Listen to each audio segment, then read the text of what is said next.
welcome again to the Skillwork Forum. As always, I'm Tim, joined with my partner here, Brett from Skillwork. And in this podcast, we always focus on industry trends, issues, things that are happening in and around the skilled trades domain. And, Brett, at the end of the year, 2022 here, kind of take a look back and really look back over the last couple of years. And since the pandemic through today, the labor market, and particularly the skilled trades labor market, has seen all kinds of ups and downs, a ton of twists and turns and shutdowns, job losses and job openings, the Great Resignation. We're seeing recessionary pressures now, inflationary even, a lot of cost impacts across all of our culture and all of our, certainly our economic culture. And now as 2022 ends, we're facing really a lot of uncertainty going into this next year. So we're going to take a look. We always do at the end of the year and beginning of a new year. We always try to take a look at what we see as the trends,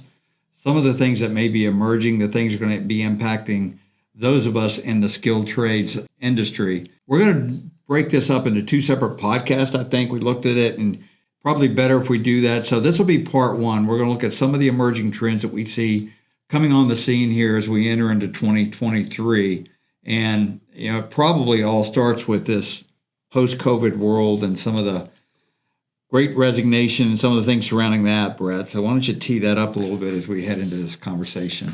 Yeah, I think it's a little bit of a reality. Like you said, Tim, there's things that are post-COVID that have now, while the fear of COVID has clearly lessened for a variety of reasons, but a lot of the impact that came from the pandemic are now kind of here to stay with us. I don't think some of them are probably going away. Right. Things that happened, from the Great Resignation, those have now kind of gotten somewhat baked into, we'll unpack that a little bit here today. Have kind of gotten baked into the workforce, but we're going to continue. We're recovering from these historical unemployment rates. Back during the pandemic, we were up over 8%, which was crazy for what we've seen in the past decade. We're back down now to, I think, about 3.7, across the country. Obviously, some areas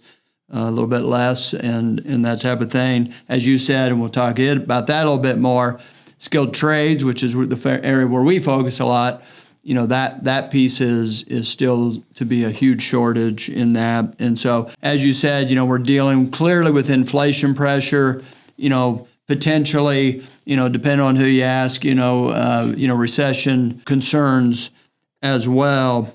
And then just this overall fact, this Great Resignation, it's kind of unfathomable, Tim, that, during this Great Resignation, they estimate that 4.4 million people quit their jobs. Yeah, that's crazy. And, and we see that. We'll talk about that. We definitely see that trend continuing. It's one of those things that we do not think is going to go away. So kind of a tease on some of the trends we see coming in 2023, and we'll unpack these a little bit. But broadly, you are going to see, you and I and all of us that deal in the area of skilled trades and staffing and trying to get our organizations moving forward, there's going to be greater demand from our workforce for mobility, for flexibility, for work for home options. We'll look at that a little bit. The shortage, critical shortage in some cases of skilled trades and skilled workers is going to continue.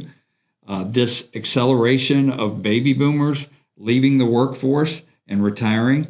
Many were forced out during COVID. Many chose to leave.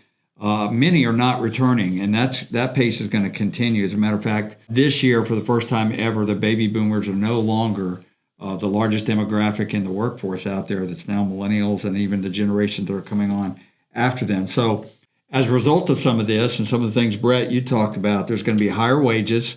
You're going to get ready for that. You need to rethink your benefits.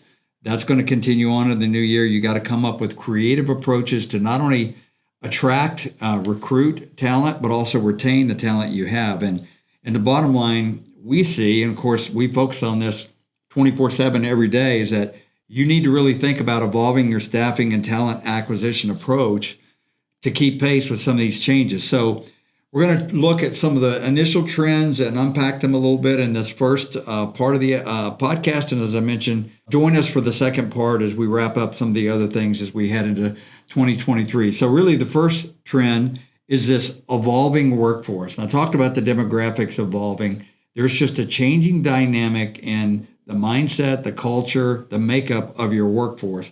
As I mentioned, boomers, that's Brett, you and I, and pretty much anybody that's in their 40s and above, late 30s actually and above. I think it starts somewhere around 40 years of age right now. We are no longer the majority in the workforce.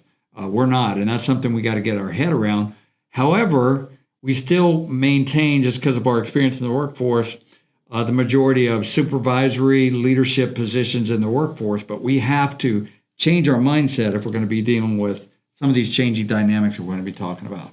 Yeah, no, for sure. So like you said, we've now shifted clearly to where the millennials, you got Gen Z in there too, but the millennials are now the largest, group in that. So, you can get into this whole debate, especially if you're a boomer, that like that's like the boomers are better or that type of thing. I don't really think that's the debate. I think it's really more around just understanding the reality. The boomers grew up in a generation where they had not better, but a different type of approach to work or a different type of work ethic or the types of work and that type of thing. So really now, as employers, as you deal with the reality of this new generation, it's really understanding what are the things that matter to them and the values and this more diversity and a greater need for flexibility and independence. This group, I think the flexibility, Tim, comes into almost as much as you got to make them feel a little bit more in charge. It's a little more collaborative than, hey, just do what we say type of thing. There's less loyalty. We've seen this for a while now. We just talked about a minute ago, you had 4.4 million people leave their jobs. So there's clearly less loyalty to a company. You hear it a lot. Tim and I's dads, for example, or parents, very likely would have worked for the same company for decades. Yeah, forever. And that's less likely. Doesn't mean it can't happen. If you can create a great culture, maybe people will, but in general, there's less loyalty to that. And then just impact to people care about things that are sustainable and what's my company doing and those kind of things. So all of that is starting to have an impact. In addition, this group, expanded benefits are getting talked about a lot. Not just healthcare and what are you providing in that, but also other types of things, whether it be, we're looking at PTO differently. Used to you work for 5 years, you get a week off, something, whatever it was. And, if you got to 4 weeks after 30 years, that was pretty good. Yeah. Those days are done.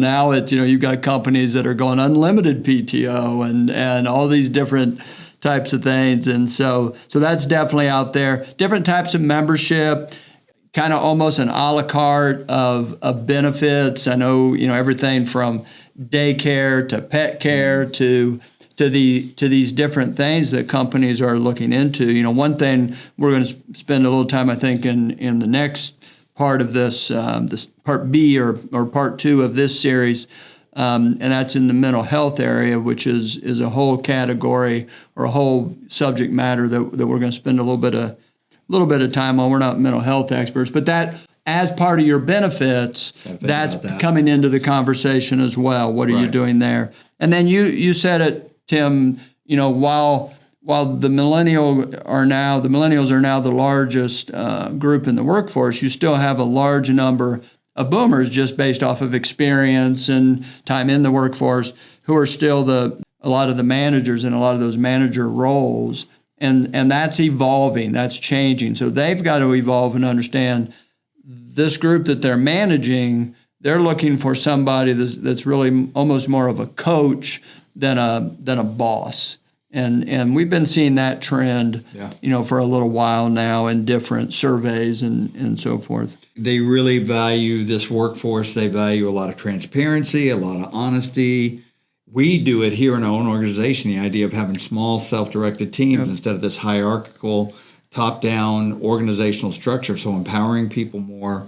And these are just all things that have to do with this evolving workforce that we see that's going to continue to accelerate in the coming year. Some additional things around that are, and I did some research on this, workplace surveillance is a big deal. A lot of companies are developing technology to allow, when I say workplace surveillance, the first thing I think about is cameras and, and security. But in this case, it's the idea that how do we monitor a more and more remote workforce, not only for productivity, but also for their well-being, which was a different part of it. A lot of companies were motivated to know disconnected workforce, are they doing okay? How do we know they're doing okay? And so the idea of how do we keep a dispersed, geographically dispersed, disconnected workforce connected? So it's generally called workplace surveillance.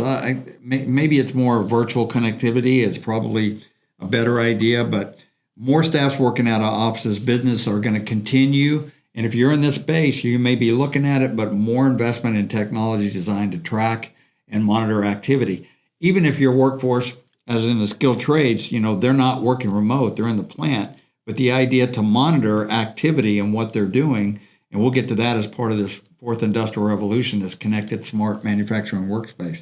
So if done right, with the right attitude, and if you implement that change correctly, we did a whole podcast on how to manage change, it becomes more of a focus on quality employee output rather than quantity. We're not checking, we're not clock watching, but it has to do with quality for them and quality for you as a business owner. So if you do it wrong, it comes across as big brother's watching you and infringing on privacy. So workplace surveillance is something you're going to see next year. Culture has been something we talked about for a long time. Culture. We'll hit on that over and over.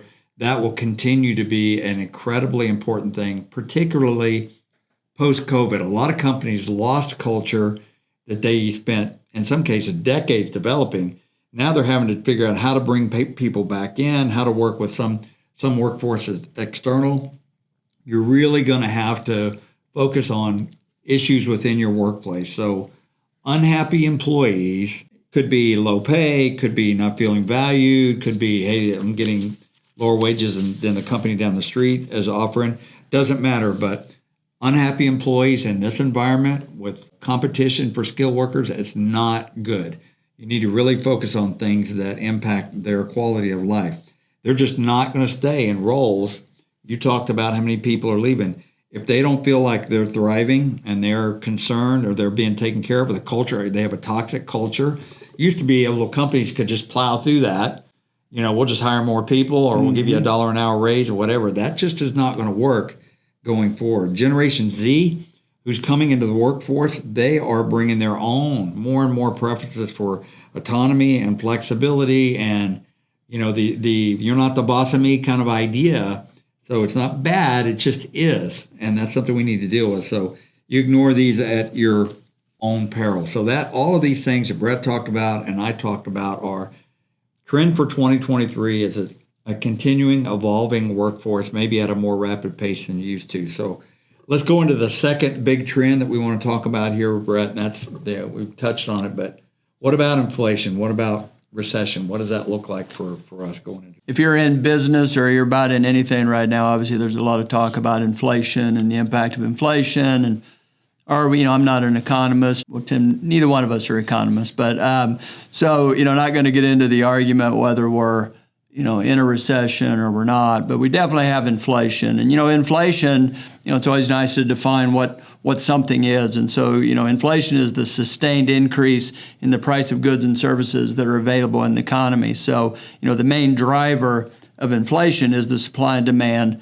for those goods and services. So if you think about COVID, we shut everything down. We created huge supply issues that we're continuing to still try to dig out of, Tim, in our space that we are in and primarily in the manufacturing, every manufacturing facility that we're in has been running hard, trying to catch up, to the demand of the supply. Well, what happens in that? So then naturally, those costs start going up, based off of higher demand. And so now as that happens, your inflation costs go up and it starts to cost you more money than to run your business, which, you can go a variety of ways with this whole inflation conversation, in that I think as our audience, as people who are running businesses, the places where you see the impact, if your costs are going up to run the business, then you've got to either cut cost, or you have to become more efficient or increase productivity or both. Or pass it on to your customers and increase prices. And, exactly. And at your own peril, right? Yep. Well, and that becomes that balancing, and that's what we're seeing right now, and I think that's what we're all going to continue to manage.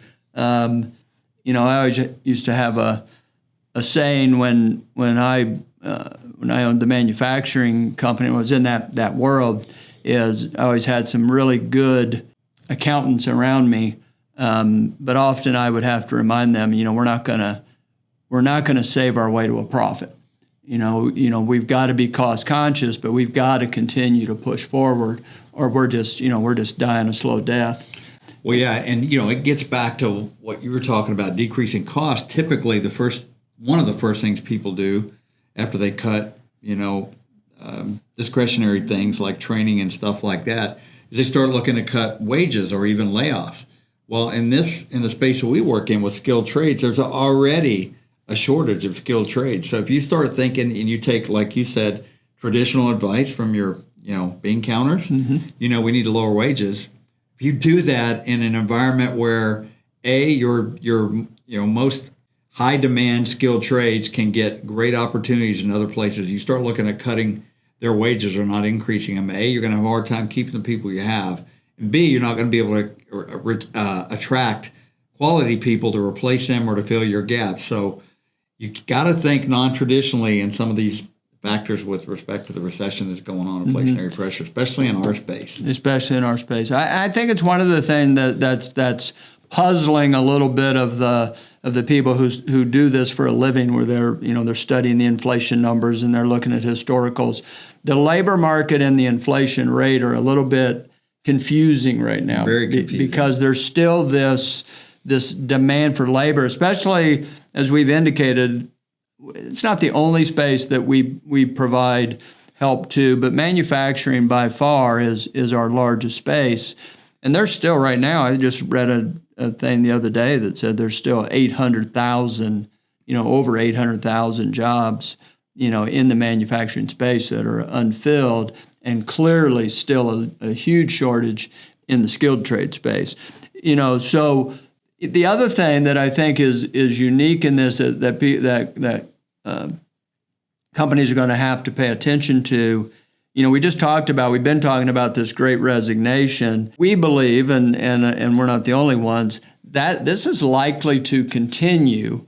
One, because now there's still an opportunity. Now you're seeing in some areas, you're starting some of the tech companies, some of the larger Amazon, Facebook, some of those, they're starting to do some layoffs. They're starting to pull back a little bit in those areas. But in our area, it's full go still, type of thing. But the other thing that's unique in our space, then, the reason why I agree that I think that resignation will continue, we've just been talking about the cost of goods and services are going up.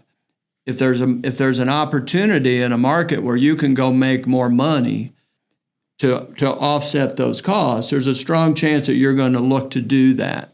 And so, because if your costs are up, I think, Tim, we just saw something the other day here in the Midwest that the inflation cost impact wage is about 3.3%. So if I can go make 4%, 5% somewhere else, I've at least kept whole in that number. So as a company, we've got to be paying attention to those realities of the inflation is making, if I'm paying this person this, technically, if I haven't raised their wages, I'm now actually paying them less as far as the impact.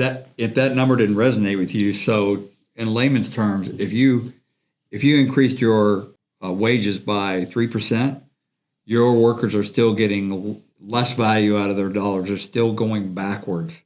So you really have to think about the real impact of what you're paying them. As you know, that's where inflationary pressures add additional stress to your organization, because you're going to have to offer increased wages at a time where most traditional economic and accounting practice would tell you to hold off, lay off, or decrease wages. That is just, that's what you said. We're getting these mixed signals. Yep. And you really have to, it's unique to your organization. While you're right, we're seeing layoffs, big layoffs in some companies.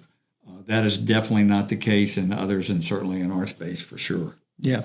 Well, I think you're going to, as you would expect, there are areas, there are categories that are I don't know if inflation proof is the right term, but they're definitely less sensitive. So non-essential goods are going to be affected more. And so, I've spent a career in the food manufacturing space prior to Tim and I starting Skillwork, and we made bacon for a living. That's what I did for 30 plus years.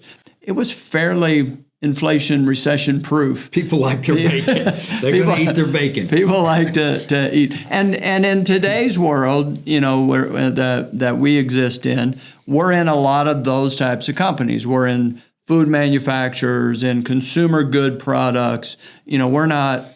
We're not providing skilled trade help to Gucci purse plant. Those probably the people that are buying those purses probably can still afford them. But the those non-essentials are going to definitely feel the impact. You're going to see some of those layoffs for sure in those areas. So I don't know.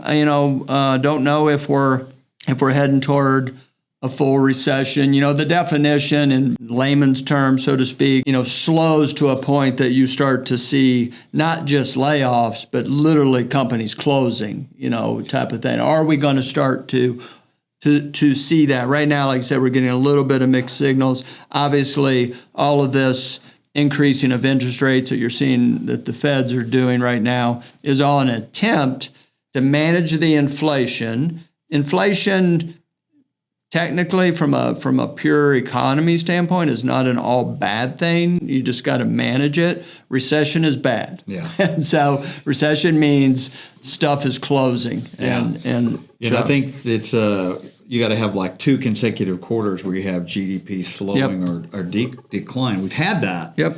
And so there's arguing now. A lot of it's political, but we just kind of wade through that because we're dealing in reality, not in that world. Since we're talking about projecting forward in 23, our belief is that you're going to be dealing with this in 23 at a minimum, because globally, the impacts are definitely being felt globally, and we're in a global market right now, so probably here to stay through 23. To the impact, the extent to which we're going to see it is probably uncertain.